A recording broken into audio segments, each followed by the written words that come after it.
Hello guys, in this video I will show you how to use Photoshop without downloading.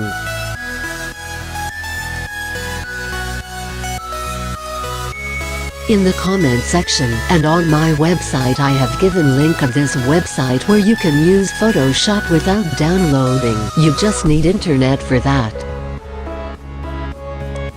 Let's test this website.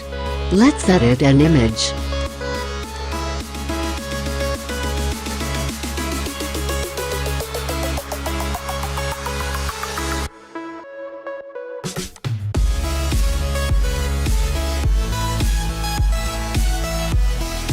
OMG wonderful, it's working the same as Photoshop original version. It's working very smoothly on my low-end laptop.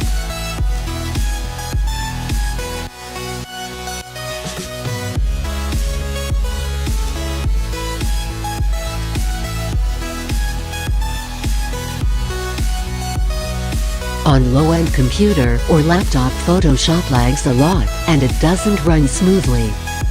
So, if you are a low-end PC user then you can use this website to use Photoshop smoothly.